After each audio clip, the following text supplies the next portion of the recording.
In this video, I'm going to teach you where to get and how to use the most powerful ship in the game. But first, let me start with a controversial fact. We'll begin by heading to the city of Paradiso on Parima 2 and take a look at what many creators claim is the best combat ship in the game. We'll mosey on over here to the ship services technician and we'll go and speak to them and check out the Abyss Trekker, which is widely hailed as the most powerful ship in the game. The only problem with this statement is it's complete garbage. As you can see before we've even taken a look at my ship, the reactor is subpar, its jump stats are subpar, its shield is less than half as good, its weapons are nowhere near as good as my ship, and the cargo capacity is 1/10 the size. I have found and purchased a ship that not only outclasses the Abyss Trekker in regards to combat, but also has a cargo capacity of 2,500. Also, here's a sneak peek of the aftermath of a 1 versus 30 fight against some of the UC SysDef's best ships in the galaxy, and I am the only survivor. At this point, I should also quickly note that, like the Abyss Trekker, the Stronghold is a Class C ship, so you will need your piloting maxed before you're able to fly it. Just keep that in mind. Now that you know how crap the Abyss Trekker really is, what is the best ship in the game? I introduce to you the Stronghold. This ship is insanely powerful. It does cost a bit more than the Abyss Trekker, but it is so worth it. And with just a few modifications, it can easily be the best in all categories in the whole entire game. And in this video, I'm going to show you how. Now that misconception is out of the way, let's start here at the starport in New Atlantis and firstly just admire how incredibly massive and awesome the Stronghold is. And more importantly, let's go and buy it. So to do that, let's open the map and zoom out of New Atlantis and get ourselves to the galaxy view. Now you want to come to the system of Cheyenne and find the planet Aquila.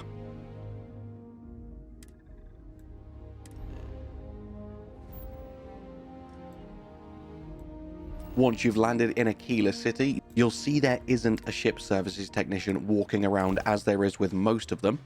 Just head towards the city, and on the outskirts on the right hand side you will see the ship services building just here.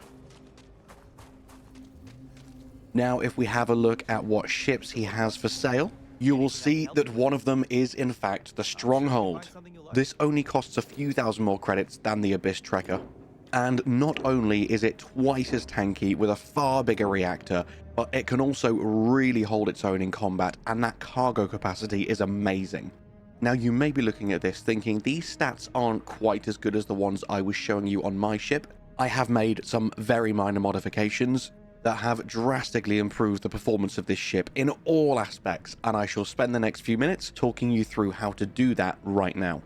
Whilst we're here, I may as well show you they do have a total of 9 ships you can buy from this system, and as you can see, they all pale in comparison to the Stronghold. There really is just nothing like it. I mean, just look at it, it is such a beast. I should also say as well, as we're moving on to the customization, this is quite an expensive ship, if not the most expensive in the game.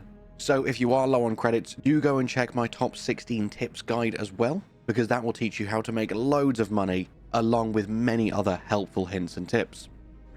Now that you've purchased the Stronghold, before you even go anywhere to seek out another shipyard, there are loads of upgrades that we can do right here, right now. There are 11 shipyards in the game, and they all have their strengths and weaknesses when it comes to what they sell, and the one in Aquila definitely isn't one of the better ones.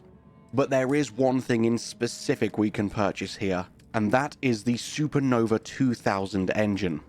The Stronghold comes with 2 of these, and if you strap 2 more to the back, you will eliminate the Stronghold's only weakness, and that is its movement speed.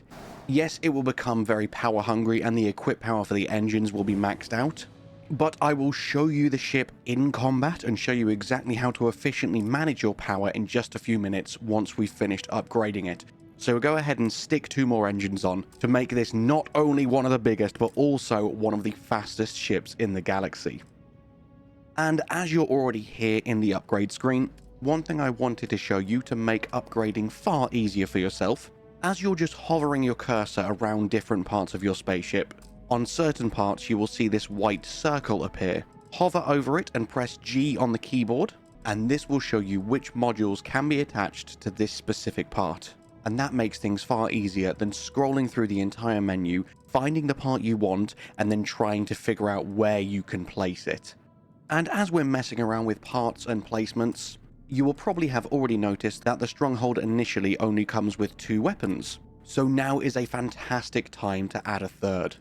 And in case you didn't know, as long as your reactor power allows, feel free to add as many copies of one weapon as you like.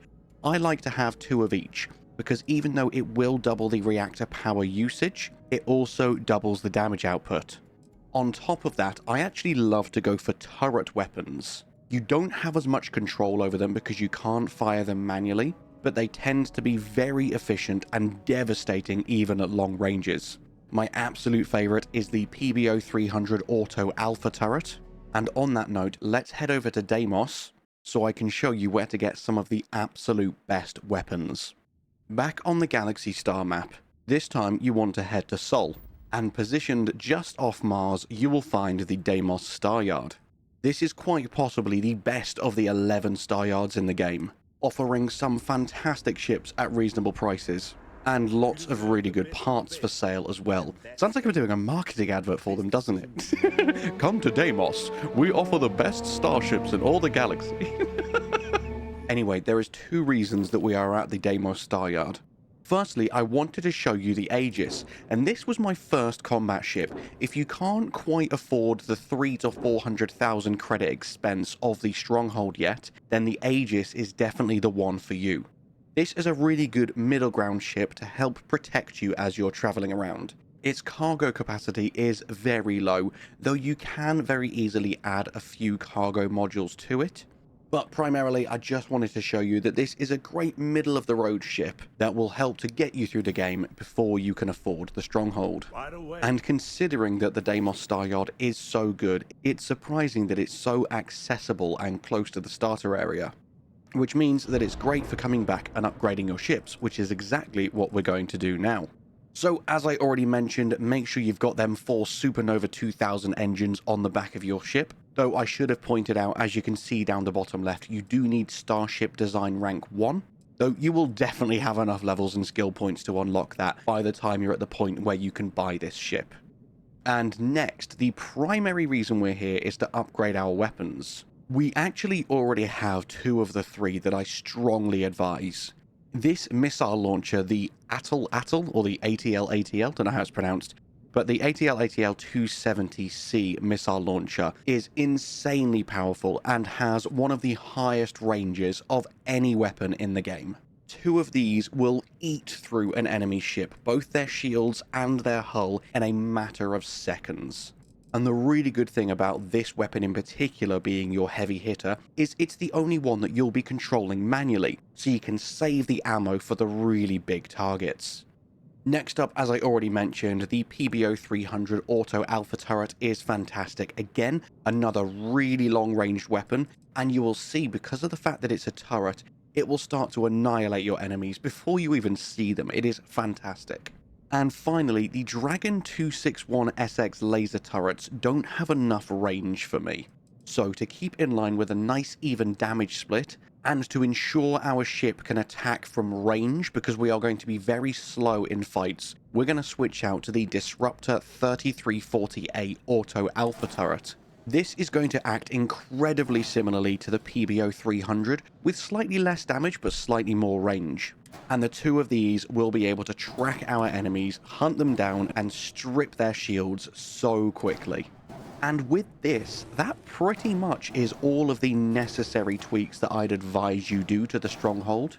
The only thing I potentially would advise to do is purchase 1 or 2 modules of the Galleon S202 cargo hold. You will already have Starship Design Rank 1 because you needed that for a few other parts, and if you stick 1 or 2 of these on your Stronghold, it will then be able to hold upwards of 4,000 mass of cargo. and then you can accept pretty much every single cargo mission in the entire game and start raking in tens of thousands of credits. The last thing I wanted to do before we move on to how to actually pilot this ship in combat is talk about the perks that you're going to want to use. Obviously, as I've already talked about it, you ideally want to start leveling up Starship design in tech. Get that to max and you'll be able to upgrade your modules even further than we have done today. But I didn't want to go crazy and go really far end game. I wanted this to be achievable for you in the mid game. Next up, you have a few optional ones such as engines or shield systems. And I advise specializing into one or the other. You really don't need to waste points on both of them. I have leaned heavily into the fact that this is a big, slow, tanky ship, and I'm just making the shields bigger and bigger and bigger. Though you could go the other way and focus on engine systems, because this way you'll be a bit more maneuverable in combat and you won't need as many shields because you can avoid ships a bit easier. Another one I'd like to point out, though it is right at the bottom of the science tree, is this skill that will increase the amount of power that your reactors produce. Especially at max rank, your ship reactors produce an extra 5 units of power, which is just ridiculous. That is one that I am still working towards in my own playthrough, and that is going to help significantly. With all of that being said, let's finally show you how this works in combat and how you can get the most out of it. And finally, now the part of the video I have been most excited to show you, and this is exactly how this ship performs in combat.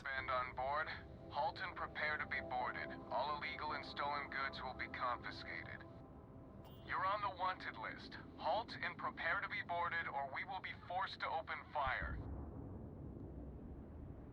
Yeah, about that. I don't think I will be coming quietly. You won't take me alive! All UC SysDef ships, we have a hostile in orbit. Deadly force is authorized. Weapons primed. Moving to neutralize suspect. And now, as this glorious fight is playing out in the background, and we are slaughtering many innocents just trying to do their jobs, and as you can see at the top right, all of my companions now loathe me, let's talk about what's actually going on here. So 2 of my primary weapons assigned to Mouse 1 and Mouse 2 are both auto turrets, so they are just going to fire on anything in range. They do not require you to be locked onto your target, and they do not even require your target to be within your aiming reticle. So they will just shoot on anything and everything, and it's fantastic because you will melt through hordes of enemies very quickly.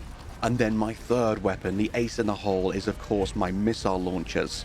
And I'm saving them for when I've got a big juicy target, say level 25 or above, directly in my sights and locked on. This is when I'll release these to take out them big terrifying targets. Apart from that, most of combat is just making sure you're focusing on the biggest threats first and just taking them out as quick as possible. A few other key things you must know for space combat. Ideally, you want to keep your speed directly in the center where the bar is solid white. This is where your maneuverability is at its max and you'll be able to turn your ship around much faster. And apart from that, you can use E on the keyboard to cycle through targets so you can identify the big threats and chase them down quickly and use the missiles to take them out. The next most important thing is managing your reactor mid-combat. This is something I did quite poorly in this fight in particular because there was just so much going on. But ideally, what you want to do, when your shield has gone down to around 50% anyway, you no longer need them reactor bars maxed out. In fights with less enemies, if you haven't been attacked for a few seconds, your shields will start to recharge. But in a fight like this, there is no point where I won't be getting hit. So what I should ideally be doing is reducing down the amount of power in my shields and increasing the power to my engines and my weapons, so that as my defensive capabilities reduce, my offensive capabilities and my maneuverability is increasing to give me more survivability in the long term. And this can obviously be modified and tweaked depending on the fight you're in and the situation at hand. But starting every fight with maximum shields and a nice even split between your engines and your weapons seems to work perfectly for me. And as you can see, even though there's a few dicey moments throughout this fight, I'm using my repair kits and I'm able to take out 30 ships with just my one. So far, I have yet to find a more powerful setup for a spaceship in this game than what you are witnessing right here. I'm sure if you strip a ship down and remove everything and start to create one yourself from scratch, you can probably min-max a little bit better than this, but it's going to take many hours and a lot of knowledge. So that is a project I'm working on at the moment, if that's something people would like to see. But for now, as a really quick and easy way to get the most effective ship in the game, you are looking at it right here, right now. Also, I should mention, even though this is the heaviest, most beefy, slowest ship in the game, with the additional engines on, if you are just wanting to traverse around quite quickly and get to that space station that's 5,000 miles in the distance, just lower your shields, bump everything into your engines, and when you're boosting, you will still manage to get up to a speed of 400. This thing can go very, very fast when utilized correctly. And that, my friends, is pretty much everything you need to know about how to have the absolute most powerful spaceship in the game and trivialize every single space encounter. I hope at least some of this video has been helpful, and I hope you're excited for many more to come. If you enjoyed it, please give it a thumbs up and subscribe. And all that's left for me to say is thank you so much for watching. I hope you have an amazing day, and I'll see you in the next one. Bye-bye.